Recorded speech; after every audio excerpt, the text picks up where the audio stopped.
In 2019, a single intelligence operation changed the course of history in South Asia. Pakistani Prime Minister Imran Khan was about to announce a major policy shift when his phone rang. On the other end, not a politician, not a diplomat, but someone from an agency so secretive that even its budget is classified. Today, we're diving deep into the shadows to compare three of the world's most feared and effective intelligence agencies: India's RAW, Pakistan's ISI, and Israel's Mossad. These aren't just spy organizations. They're the invisible hands that shape global politics, topple governments, and operate in the darkest corners of international relations. By the end of this video, you'll understand how these agencies work, what makes them so effective, and why they're simultaneously feared and respected around the world. So buckle up, because we're about to enter a world where truth is stranger than fiction.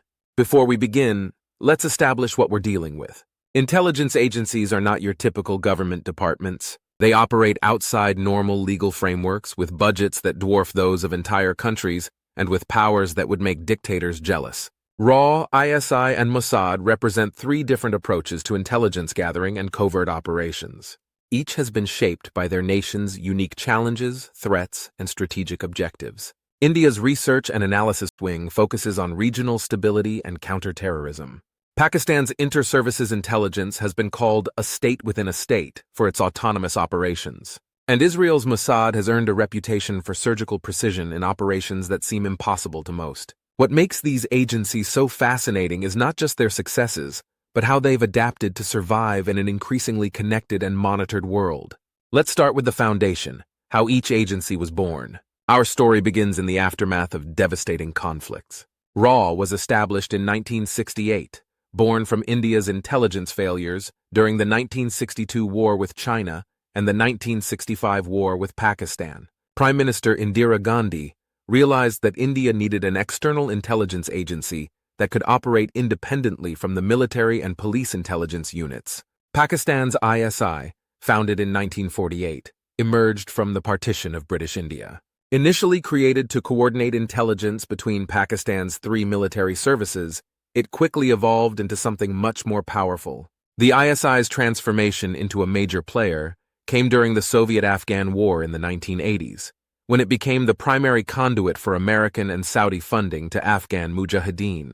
Mossad, established in 1949, was born from the ashes of the Holocaust and the immediate threats facing the newly formed State of Israel. Its founding principle was simple but profound: never again. This agency was designed to ensure Israel's survival in a hostile neighborhood, with a mandate that extends far beyond traditional intelligence gathering. What's remarkable is how these three agencies, all born from conflict and necessity, developed such different operational philosophies. RAW focuses on strategic intelligence and regional influence. ISI operates as both an intelligence service and a political force. Mossad specializes in surgical operations and technological innovation. Understanding these agencies requires looking at how they're organized, because structure determines capability. RAW operates under the Cabinet Secretariat and reports directly to the Prime Minister.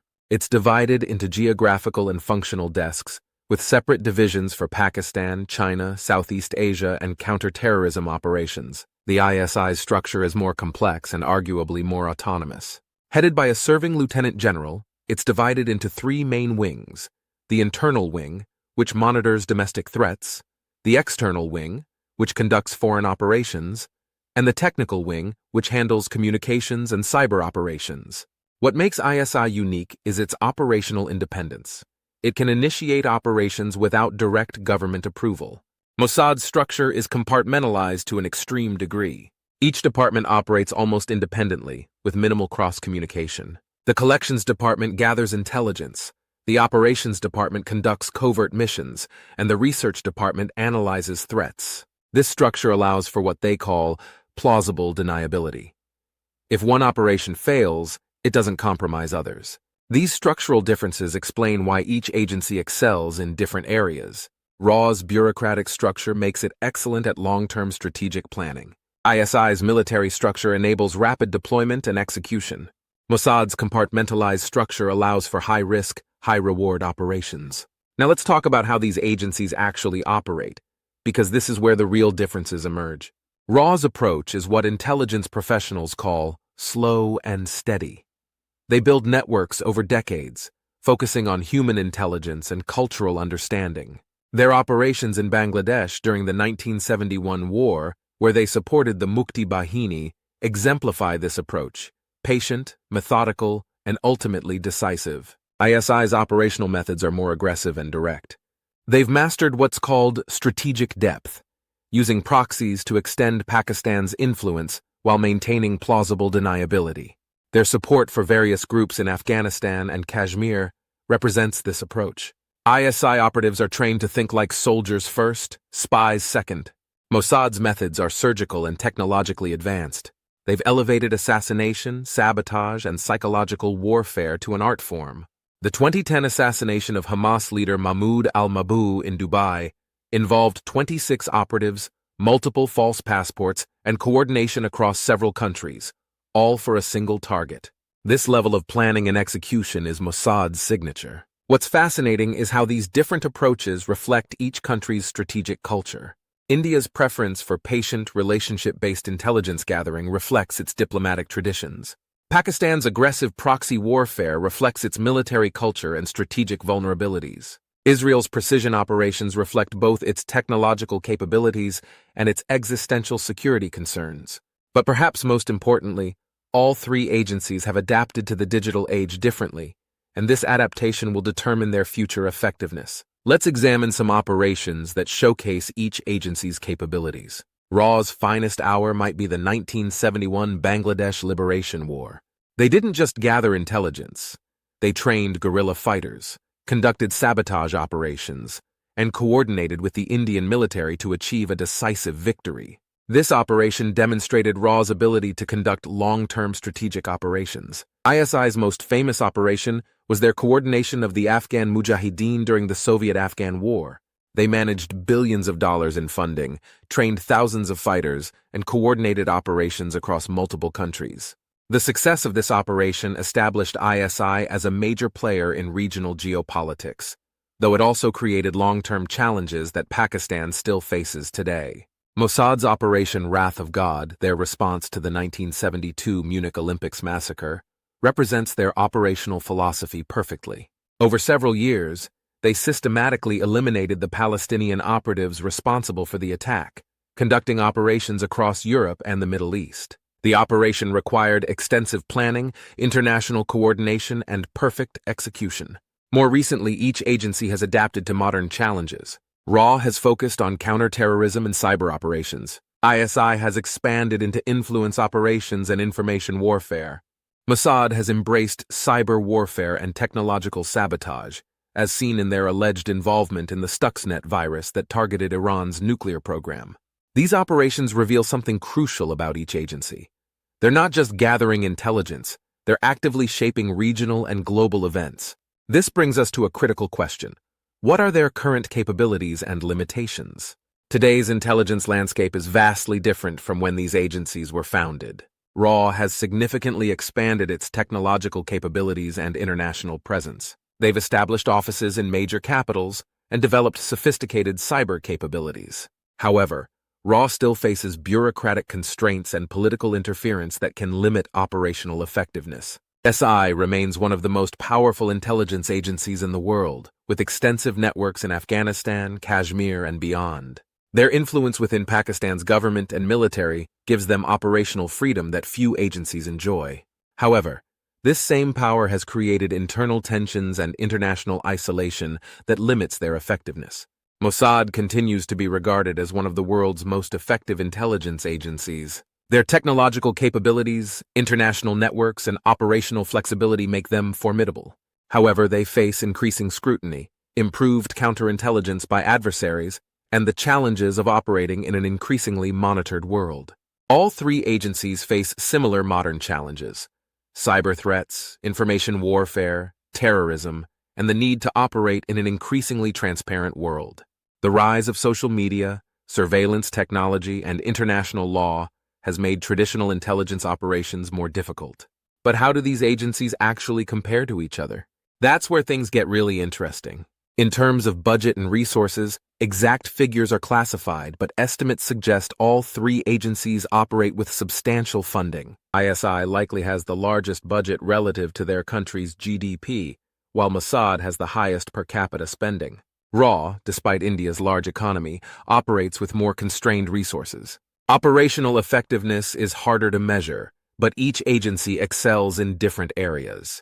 RAW is most effective at long-term strategic intelligence and regional influence operations.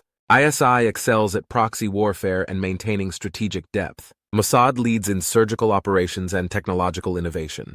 International reputation varies significantly. Mossad is widely respected for professionalism and effectiveness. RAW is viewed as competent but constrained by democratic oversight. ISI is feared for its capabilities, but criticized for its alleged support of extremist groups. Perhaps the most important difference is their relationship with civilian government. RAW operates under democratic oversight, ISI enjoys significant autonomy, and Mossad balances operational independence with political accountability. No discussion of intelligence agencies would be complete without addressing controversies. RAW has faced criticism for alleged involvement in domestic politics and operations in neighboring countries. However, these criticisms are relatively mild compared to other agencies. ISI faces more severe criticism, particularly regarding alleged support for terrorist organizations and interference in domestic politics. Multiple Pakistani prime ministers have attempted to bring ISI under civilian control with limited success. International pressure regarding ISI's alleged connections to extremist groups remains a significant challenge.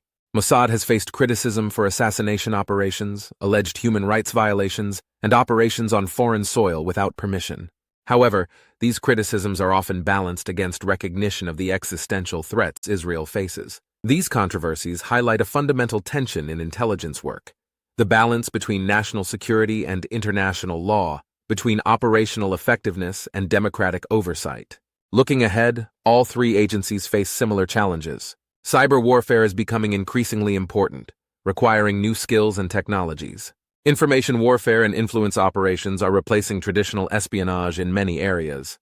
The rise of non-state actors and terrorist organizations requires new approaches to intelligence gathering and operations. Climate change, resource scarcity, and technological disruption are creating new security challenges that traditional intelligence agencies may not be equipped to handle. The increasing importance of economic intelligence and technology transfer is changing how these agencies operate. However, these agencies have consistently adapted to changing circumstances.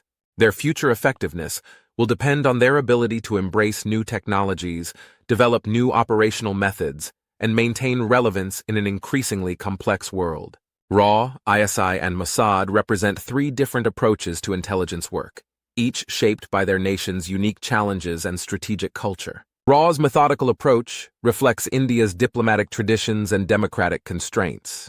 ISI's aggressive operations reflect Pakistan's strategic vulnerabilities and military culture. Mossad's surgical precision reflects Israel's technological capabilities and existential security concerns. What's most fascinating is how these agencies continue to evolve and adapt.